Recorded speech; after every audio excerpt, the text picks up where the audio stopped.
저는 여러분과 함께 다시 사신 예수님이란 제목으로 은혜를 나누고자 합니다. 예수님의 출생이나 그의 외적으로 살아온 일생을 살펴보게 될 때 우리 사람들을 진실로 감탄시킬 만한 그 위대한 조건이란 별로 찾아볼 수가 없습니다. 그는 베들레헴의 마구간에서 태어나셨습니다. 사람이 살 수 없는 짐승의 우리에서 그 어머니 마리아의 몸을 통해서 태어나셔서 누울 곳이 없어 말구유에 강보에 쌓여서 누였었으니 출생을 통해서 보게 될 때 그리스도의 출생이 어떠한 위대성도 우리는 발견할 수가 없습니다. 그리고 그가 자라난 것은 이스라엘 땅 나사렛이었습니다. 나다나엘도 말하기를 나사렛에서 무슨 선한 것이 나겠느냐고 말한 것처럼 그 당시에 나사렛에서는 우범자들이 우글우글했습니다. 천민들, 가난한 사람, 도박꾼, 술주정꾼, 인생에 낙담한 사람들이 마치 쓰레기 더미 같이 살아있던 곳이 나사렛이기 때문에 그 당시 나사렛이라고 말하면 악명 높았으며 사람들조차 나사렛에서 출생한 사람들은 좋게 생각하지 않은 그 동리에서 예수님이 자라나셨습니다.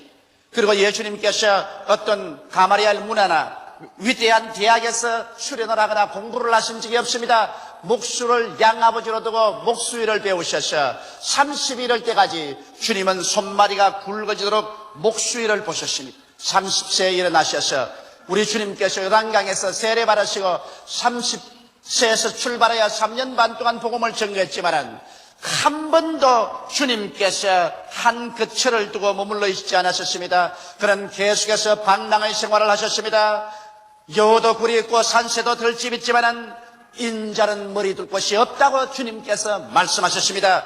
방랑의 생활이 끝날 쯤 되어서 주님은 잡히어서 그간 무도한 강도들 사이에 주님께서 함께 형벌을 받으셨습니다. 십자가에 못 박여 죽었다는 것은 절대로 영광스러운 죽음은 아니었습니다. 그러므로 예수 그리스도의 이력서를 살펴볼 때 그 출생 성분이나 그리고 그 교육이나 그의 생활이나 하나도 그 자체로는 그가 구주가 될 수 있다는 증명서가 될 수가 없었습니다. 그럼에도 불구하고 오늘날 전 세계는 그의 태어나심을 기점으로 하여 세계의 연대를 정하고 서구를 중심으로 한 온 인류 사회가 그리스도의 태어남을 통해서 그 일생에 우리에게 가르친 교훈으로 말미암아 지대한 영향력을 미치고 있는 것입니다. 오늘 예수 그리스도 영향력을 배제해버리면 근대 문명은 그 뿌리채 없어지고 말 그러한 정도의 영향력인 것입니다. 그 이유는 도대체 어디에 있을까요? 사도 바울은 로마서에서 이렇게 대답하고 있습니다. 이 아들로 말하면 육신으로는 다윗의 혈통에서 나셨고 성결의 영으로는 죽은 자 가운데서 부활하여 능력으로 하나님의 아들로 인정되셨으니 곧 우리 주 예수 그리스도시니라. 예수 그리스도의 부활 사건만이 예수께서 참된 하나님이시여 참된 사람이며 온 인류의 구주가 되신다는 증거를 세울 수가 있는 것입니다. 예수께서 만일 부활하지 아니하셨더라면 그리스도의 일생은 이미 역사의 페이지에서 까맣게 잃어버린 사건이 되어버리고 말았을 것입니다. 예수 그리스도의 부활 사건을 우리가 알아보는 것은 이와 같이 중요한 것입니다. 첫째로 예수님의 부활은 사복음서를 통해 볼 때 이와 같았습니다. 예수께서 금요일 날 아침 9시에 십자가에 못 박였습니다. 12시가 되자 하늘이 어두워졌습니다. 해도 빛을 비치지 아니하고 산천초목이 떨었고 시인이 땅을 흔들었습니다. 예수님께서 오후 3시가 되시자마자 목마르다 하시고 또 주님께서 엘리 라마 사박다니 하나님이여 하나님이여 어찌하여 나를 버리시나이까 탄식하시고 난 다음 주여 내 영혼을 주의 손에 부탁하시리라고 그 영혼이 떠나가셨습니다. 유대민족들은 그 이튿날이 6월절이라 안식일음으로 말미암아 안식일 날까지 시체를 달아놓는 것을 원하지 아니하셨습니다. 그래서 로마 총독에 가서 제수도를 빨리 안식 전에 처리하기를 요구받았고 그것을 허락받았습니다.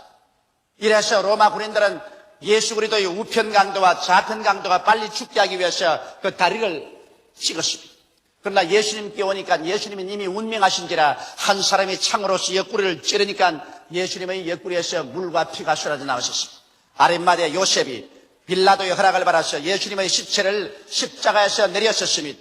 마침 그때 니고데모도 침향과 향료를 가지고 와서 예수 그리스도의 몸에 바르고 수의를 입히어서 예수 그리스도를 바로 그 십자가 못 박인 골고다산 옆에 있는 정원 동산의 아리마대 요셉의 무덤에 안장을 하고 큰 돌로서 그 무덤 문을 막아버렸습니다. 그래서 그들은 안식일을 지키고 난 다음 안식 후 첫날 일찍이 예수 그리스도의 여제자 중에 마리아와 막달라 마리아와 또 다른 여인들이 함께 예수 그리스도의 몸에 향료를 뿌리기 위해서 그들은 골고다 산정을 향해서 올라오고 있었습니다. 그러면서 그들은 서로 의논했습니다. 그 무덤에 막혀놓은 큰 돌을 누가 굴러낼 수 있을까? 또 무덤에는 로마 군인들이 철통같이 수비하고 있었습니다. 예수께서 죽은 지 사흘 만에 부활한다는 그 말을 제자들이 알고 있고 또 유대인들도 알고 있었기 때문에 유대인들이 로마의 빌로데에게 부탁해가지고서 군인들을 보내서 그 무덤 문에 인장을 치고 군인들이 지키고 있었습니다. 어떻게 해서 그 무덤 문을 옮기고 예수님의 몸에 향유를 부을까 하고서 걱정을 하고 올라가는데 갑자기 지진이 나서 산이 내어 흔들리기 시작했습니다. 그러고 난 다음에 여인들이 가보니 이미 무덤 물은 굴러졌는데 그게 번갯불 같은 모습을 하고 흰옷을 입은 천사가 앉아 있었습니다. 무덤을 수직하는 군인들은 얼굴이 사색이 되어서 죽은 자와 같이 되어서 벌벌 기어나오고 있었습니다. 여자들이 의안이 벙벙해서 쳐다보고 있는데 천사들이 여자에게 말했었습니다. 너희가 산자를 죽은 자 가운데서 찾는 자다. 나사렛 예수 그리스도는 여기 계시지 않고 이미 부활하여 제 아들보다 앞서서 갈릴리로 가신다고 하라. 여제자들이 이 소식을 듣고 너무 놀라서 제 아들에게 이것을 보고하기 위해서 뛰어가는데 막달라 마리아는 발이 빨라서 더 앞서서 뛰어갔었습니다. 막달라 마리아는 베드로와 요한이 있는 곳에서 문을 들었습니다. 베드로와 요한이 예수 그리스도의 시체가 사라졌다. 천사가 우리에게 말씀하기를 예수께서 부활하셨다 하셨다. 베드로와 요한이 일어나서 그들은 있는 힘을 다하여 예수님이 묻힌 동산으로 뛰어가셨습니다. 요한이 먼저 갔지만 나이가 어려서 겁이 나서 무덤에 못 들어가는데 뒤따라온 베드로는 곧장 무덤으로 들어가서 보니까 예수님의 노인자리에 시체는 온데간데 없고 예수 그리스도가 입었던 수의가 잘 개어져서 포개어져서 머리맡에 놓여 있었습니다. 두 사람이 그것을 보고 이하에 여기고 떠나가버리고 말한 것입니다. 그러고 난 다음 막달라 마리아는 혼자 남아서 울면서 그는 무덤 안을 들여다보니까 예수 그리스도가 누웠던 머리 위에와 아래 천사 둘이가 앉아있는 것을 보았었습니다. 그러자 뒤에서 누가 있는 것 같아서 막달라 마리아가 울면서 말했습니다. 동산직인 줄 알고 만일 당신이 우리 주님의 시체를 옮겼었으면 내게 알려주소서 내가 인수하겠나이다. 그런데 그 뒤에서 마리아여 부른 음성을 들으니까 분명히 예수님 음성이거든. 마리아가 돌아서 보니까 부활하신 예수님이 서 계셨습니다. 너무 감사해서 선생이야 하고 끌어안으려고 하니까 예수님께서 내 몸에 손을 대지 말라. 나는 아직 하늘에 올라가지 아니했다. 그러나 곧 제자들이 가서 나의 아버지 너희 아버지 나의 하나님 너희 아버지께로 내가 간다고 하라. 막달라 마리아가 이 소식을 전하기 위해서 기뻐서 뛰어내려가는데 다른 여자들이 제자들에게 가는 도중에 예수께서 그들에게 나타나셨습니다. 안녕하뇨. 제자들이 그를 보고 너무 놀라서 여자들이 예수 그리스도의 발을 끌어안고서 그 발에 입 맞추고 주님을 경배하고 감사하셨습니다. 여제자들이 와서 제자들 모인 곳에 와서 이 소식을 전해도 제자들은 여자들이 히스테리가 걸려서 잘못된 영상을 보았다고 생각하고 도무지 믿어주려고 하지 않으셨습니다. 바로 그럴 때 두 제자가 예루살렘을 떠나서 거기에서 한 7마일 밖에 있는 엠마오로 내려가고 있었습니다. 그들은 마음에 낙심천만되었습니다. 예수께서 이 세상에 오셔서 자기들을 구출할 줄 알았는데 그러지 못하고 떠난 것을 생각하고 너무나 마음에 낙심이 되어서 울적해서 그들은 떠나가고 있었습니다. 그런데 갑자기 한 분이 길에서 동행을 하게 되었습니다. 당신들은 무엇을 그렇게 염려하며 울적하게 생각하느냐 물었었습니다. 아니 당신은 예루살렘에 오면서 근래 예루살렘에서 일어난 사실을 모릅니까? 말씀과 능력의 위대한 권세를 행하고 하나님과 사람에게 인정받았던 위대한 선지자 나사렛 예수가 억울하게 십자가에 못 박여 죽은 것을 모릅니까? 우리 중 여자들이 가서 그 무덤이 비었고 천사가 말하기를 부활했다고 하는 말이 있습니다만 어떻게 믿을 수가 있습니까? 그러자 그분은 모세로부터 시작해서 성경 전체를 통해서 예수께서 죽었다가 부활해야 될 것을 상세히 설명하실 때 제 아들의 가슴이 뜨거워졌습니다. 그들의 엠마오로 가니 예수님께서는 그 길로 더 걸어가려고 하십니다. 그들은 예수인 줄 모르고 예수를 붙잡아서 주막에 함께 들어가서 떡을 청하여 그분이 축사하고 떡을 떼어주는데 받아보자 말자 눈이 여여서 그분이 예수인 줄 알자 예수님은 사라져버리고 말하셨습니다. 두 제자가 너무 좋아서 주막에서 뛰쳐나와서 예루살렘으로 뛰어가서 제 아들 모인 곳에 가니까 제 아들이 흥분의 동안이었습니다. 예수님은 과연 죽은 자 가운데서 부활하셨고 베드로에게 나타나셨다고 야단법칙했습니다. 그런데 갑자기 그 가운데 예수님께서 나타나셨습니다. 마침 도마는 그때 없었습니다. 10 제자가 함께 모였는데 예수님께서 나타나셔서 그가 살아가신 것을 그들에게 분명히 보여주십니다. 제자들은 너무 기쁘고 당혹하고 또 이심하는 사람들도 있었습니다. 이래서 흥분의 동안이가 되는데 늦게야 도마가 어슬렁어슬렁 돌아왔었습니다. 무엇 때문에 그렇게 흥분을 하고 있어? 예수님께서 죽은 자 가운데서 과연 부활했다고 말하니까 도마가 정신없는 소리 하지 마십시오. 여자들의 히스테리에 남자들도 감염이 되었군. 나는 내 손으로 예수님의 못자국에 손을 넣어보고 내 손가락으로 그 옆구리에 손을 넣어보기에는 절대로 안 믿는다고 그랬었습니다. 그러자 8날이 지나고 난 다음 또다시 주일날이 다가왔었습니다. 그들이 한 곳에 모였는데 예수님이 호련히 그들 가운데 나타나셨습니다. 그러고 난 다음 도마 앞에 주님께서 나타나셔서 도마에게 손을 내밀면서 도마야 내 손가락을 내어서 내 손바닥에 넣어보라. 내 옆구리에 손을 넣어보라. 믿지 않는 자가 되지 말고 믿는 자가 되라. 그러자 도마가 놀라서 주님 앞에 엎드려서 나의 주여 나의 하나님이여 고백했습니다. 이럴 때 예수께서 말씀하시기를 내가 본고로 믿느냐 보지 않고 믿는 자가 더 복이 있다고 주님께서 말씀하셨습니다. 이러고 난 다음에 예수님께서는 제 아들 보시고 너희들은 갈릴리로 가라. 갈릴리에서 나를 만나 적으셨습니다. 제자들이 갈릴리에 가서 예수님을 기다리다가 지쳐서 베드로가 나는 고기 잡으러 간다고 해서 배를 타고 나가서 제 아들과 함께 밤새도록 그물을 던져도 한 마리도 못 잡았는데 아침이 되자 어떤 분이 디베리아 강가에서 얘들아 먹을 것이 있느냐고 물었었습니다. 한 마리도 없습니다 하니까 배 우편에 그물을 던져라. 우편에 던지니 고기가 너무 잡혀 그물이 찢어질 지경입니다. 그때 요한이 예수님이라고 말하니까 베드로가 웃옷을 걸쳐입고 물속에 뛰어들어가서 헤엄쳐 나오고 다른 제자들은 그물을 끌고 나와보니 예수님께서 이미 숯불을 피워놓고 고기를 구워놓고 떡을 구워놓고 제자들을 기다리셨습니다.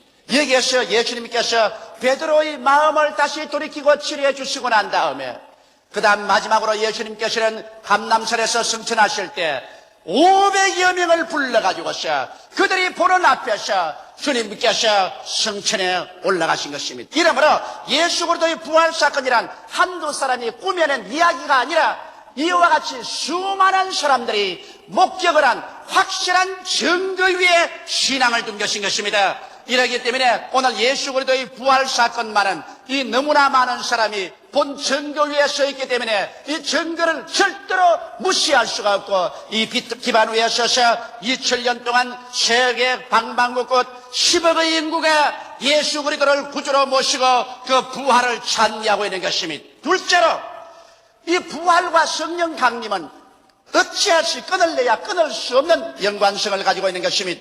예수님께서 부활하셔서 아버지 보좌 우편에 앉으시고 난 다음에 그 증거로서 성령을 우리에게 부어주신 것입니다. 베드로가 사도행전 2장 32절로 33절에 이렇게 말하셨습니다.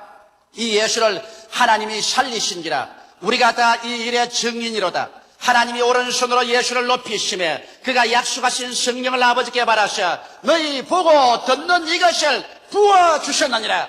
예수님이 부활 성천 안 하셨으면 성령은 우리에게 부어주실 수가 없습니다. 예수께서 죽은 지 3일 만에 부활 성천하시기 때문에 그 십자가에 흘린 피로서 아버지 제란에 가서 인류의 죄를 다 속였으므로 이제 죄사함을 받은 사람들에게 하나님의 성령이 선물로 주어줄 수가 있는 것입니다. 이러기 때문에 오순절날 주님께서 성령을 받아서 제 아들에게 부어주시며 갑자기 그들이 성령으로 충만함 받자마자 살아계시고 부활하신 예수께서 그들 곁에 그들 안에 그들 위에 함께 있는 것을 절실히 체험하고 난 다음에 부인할래야 부인할 수가 없어서 문을 박차고 나가서 예수님은 부활했다고 외칠 수밖에 없은 것입니다. 오늘날 성령께서 우리에게 임하시면 성령은 우리에게 예수께서 우리와 함께 계신 체험을 절실하게 허락해 주십니다.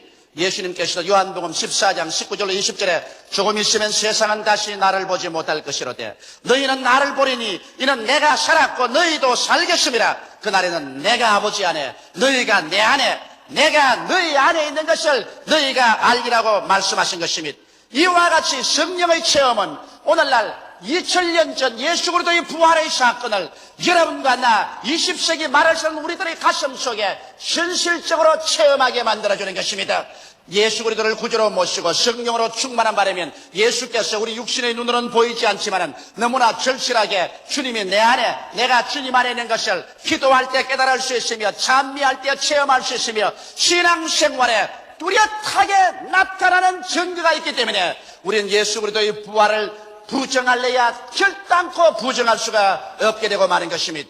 셋째로 사도들은 그들의 증거에 순교의 피를 흘려서 인을 쳤었습니다.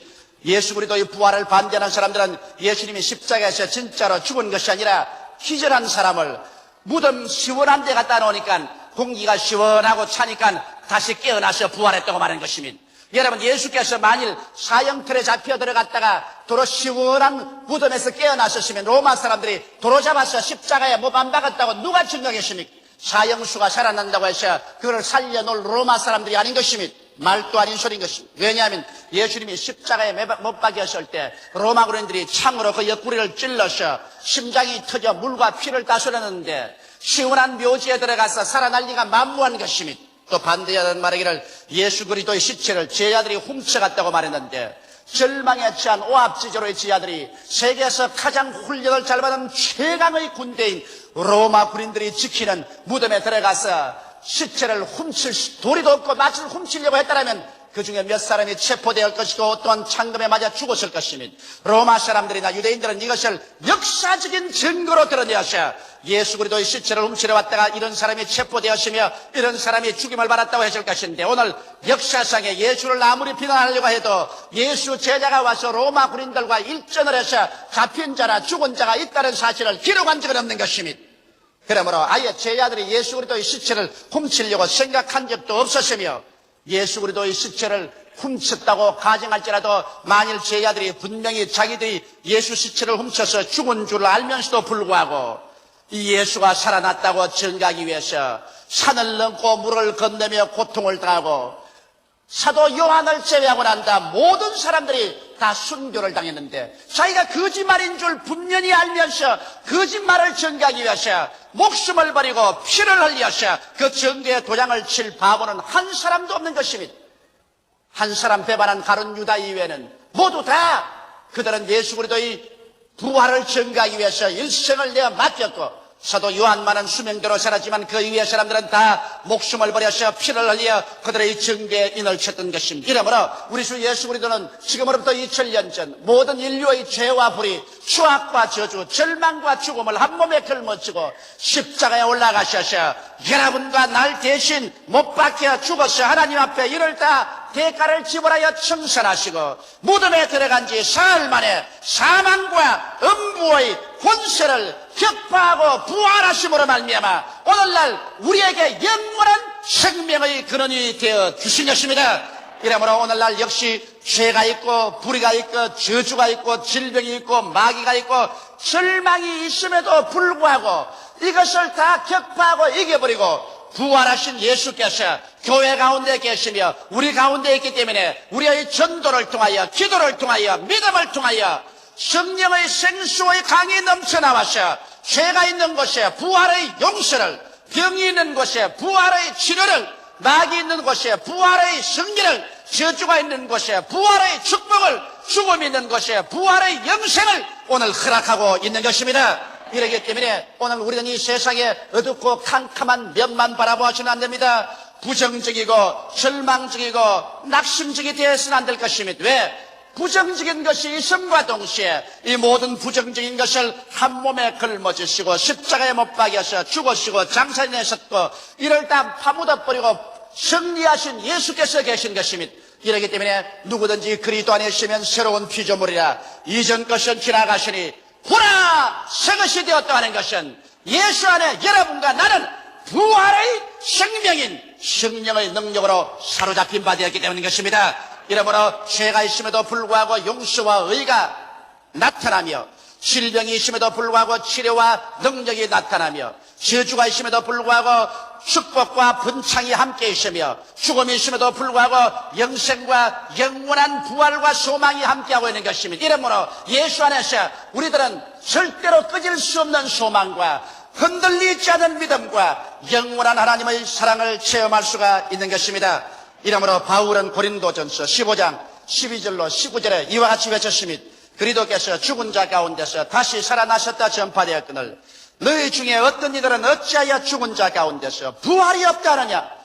만일 죽은 자의 부활이 없으면 그리스도도 다시 살지 못하셨으리라. 그리스도께서 만일 다시 살지 못하셨으면 우리의 지라는 것도 헛것이요 또 너희 믿음도 헛것이며 또 우리가 하나님의 거짓 증인으로 발견되리니 우리가 하나님이 그리스도가 다시 살리셨고 증거하였음이라. 만일 죽은 자가 다시 사는 것이 없으면 하나님이 그리스도를 다시 살리시지 아니하셨으리라. 만일 죽은 자가 다시 사는 것이 없으면 그리스도도 다시 산 것이 없으실 터이요 그리스도께서 다시 사신 것이 없으면 너희 믿음도 헛되고 너희가 여전히 죄 가운데 있을 것이요 또한 그리스도 안에서 잠자는 자도 망하였으리니 만일 그리스도 안에서 우리의 바라는 것이 다만 이 생뿐이면 모든 사람 가운데 우리가 더욱 불쌍한 자로다.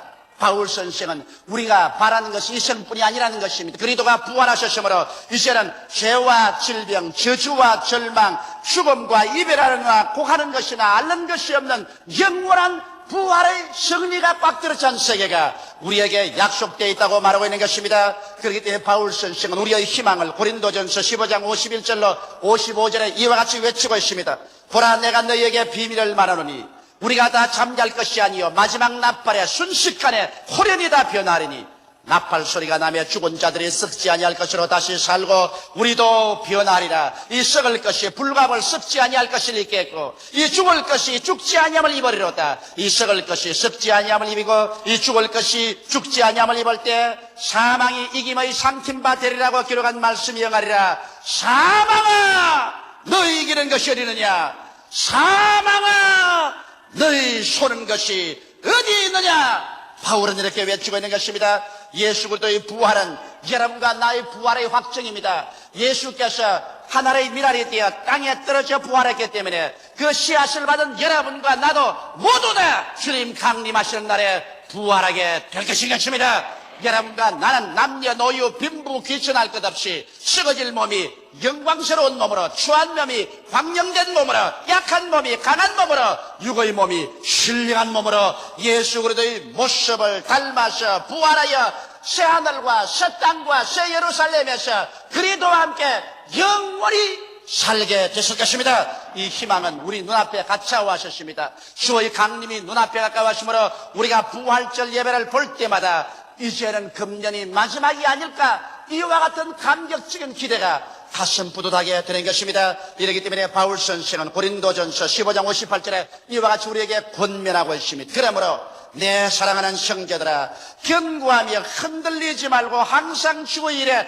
더욱 힘쓰는 자들이더라. 이는 너희 수고가 주 안에서 헛되지 않을 줄 알미니라. 세상 사람들은 우리가 아침에 일찍 일어나서 기도하고, 우리가 살 때도 주님 중심으로 살고, 열심히 하나님 섬기며 11조를 드리고 열심히 전도하는 것을 보고 어리석다고 말하고 있는 것입니다. 그러나 바울은 그렇게 말하고 있지 않습니다. 바울은 말하기를 우리의 신앙이 견고하고 흔들리지 말며 더욱 주의 일에 힘쓰는 자가 되라고 말한 것입니다. 왜냐하면 우리의 수고가 주 안에서 절대로 헛되지 아니한다는 것입니다. 주께서 호령과 천사장의 고함과 하나님의 나팔로 신이 하늘로 쫓아 강림하실 때 그날에 여러분과 내가 주를 위해서 수고한 대로 주님께서는 수고의 그 대가로서 하나님의 영광으로 갚아주실 것입니다. 어떠한 사람은 하늘의 태양같이, 어떠한 사람은 달같이, 다른 사람은 별같이 그 일한 대로 영광을 받아 영원하고 영광스럽게 찬란하게 빛나게 될 것인 것입니다. 예수님은 부활하셔서 오늘 이 시간에 여러분과 나와 함께 계십니다. 두 손을 활짝 펴시고 말씀합니다. 수고하고 무거운 짐진 자였다. 내게로 오라. 오늘 내가 너희를 쉬게 하여 주리라고 말씀하시는 것입니다. 이 시간에 우리 마음과 몸을 다 들고 예수님 앞에 나오십시다. 다 같이 고개 숙여 기도드리겠습니다.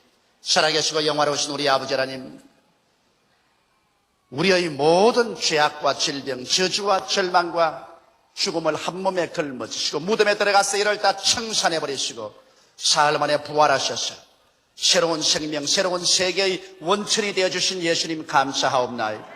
이제는 죄가 있음에도 불구하고 질병과 죽음, 슬픔과 고통, 불의와 추악이 있음에도 불구하고 우리가 소망찬 것은 이미 승리가 우리 가운데 예수 그리스도의 부활로 말미암아 와 있기 때문이로소이다. 하나님 아버지, 예수 안에서 이미 모든 부정과 부조리와 부패는 다 정복되고 극복되어 버렸습니다. 예수 그리스도의 부활은 우리 사회 속에 점점 더 밝고 맑고 환한 하나님의 생명으로 불타오르게 하며 천국에는 생명이 모든 사망을 삼켜버리고 우리 가운데 영광스러운 하늘나라가 임할 것을 우리는 알고 있사오니 감사합니다. 부활하신 예수님이여 그 부활의 능력으로 모든 성도를 점령하여 주시옵소서. 오늘 한 사람도 남김없이 영혼이 잘됨같이 범사에 잘되며 강건하게 만들어 주시옵소서. 부활의 생명으로 넘쳐나서 이 생명을 만방에 나누어 주게 되게 도와주시옵소서. 예수님 이름 받들어 기도하옵나이다. 아멘.